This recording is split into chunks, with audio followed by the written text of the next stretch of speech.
മതസൗഹാർദ്ദത്തിന്റെ നേർസാക്ഷ്യമായ വിഷ്ണുമൂർത്തി തെയ്യത്തിന്റെ ജുമാ മസ്ജിദ് സന്ദർശനം. പെരുമ്പട്ട താഴ്ത്തിടം പാടാർകുളങ്ങര ഭഗവതി ക്ഷേത്ര കളിയാട്ടത്തിൽ കെട്ടിയാടിയ വിഷ്ണുമൂർത്തിയുടെ തെയ്യക്കോലമാണ് പള്ളിയിലെത്തി ഭക്തർക്ക് അനുഗ്രഹം നൽകിയത്.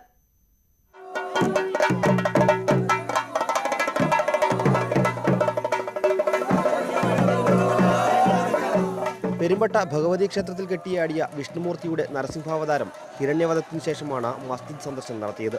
വാദ്യഘോഷങ്ങളുടെ അകമ്പടിയോടെ ഭക്തജനസമേതമായിരുന്നു സന്ദർശനം. മതസൗഹാർദ്ദത്തിന്റെ സന്ദേശം പകരുന്നതായി തെയ്യത്തിന്റെ പള്ളിയറയിലേക്കുള്ള എഴുന്നള്ളത്ത്.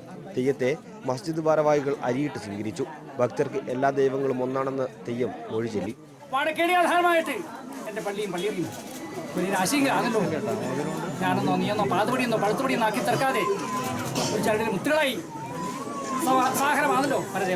വിഷ്ണുമൂർത്തിയുടെ സന്ദർശനം ഏറെ സന്തോഷം പകരുന്നതാണെന്ന് മസ്ജിദ് ഭാരവാഹികൾ പറഞ്ഞു. വാക്കൊക്കെ കേട്ട് പ്രാർത്ഥിക്കണം, 5 ഒത്ത് ഒന്ന് പ്രാർത്ഥിക്കണം, നല്ല ഉപദേശങ്ങൾ കാര്യങ്ങൾ അതൊരു സന്ദർശനത്തിൽ ആവശ്യമുള്ള വാക്കുകൾ പറഞ്ഞു പോകുന്നത് ഞങ്ങൾക്ക് വളരെ സന്തോഷമുണ്ട്. അതിപ്പോൾ ഇപ്രാവശ്യം അങ്ങനെ വരുമെന്നുള്ള വിശ്വാസത്തിലാണ് പറഞ്ഞിട്ടുള്ളത്. അപ്പോൾ അതുകൊണ്ട് ഈ മതസൗഹാർദ്ദം എന്നും നിലനിൽക്കട്ടെ എന്നാണ് ഞങ്ങളുടെ അഭിപ്രായം. തെയ്യത്തിന്റെ മസ്ജിദ് സന്ദർശനത്തിന് സാക്ഷ്യം വഹിക്കാനായി നൂറുകണക്കിന് ഭക്തരാണ് എത്തിയത്.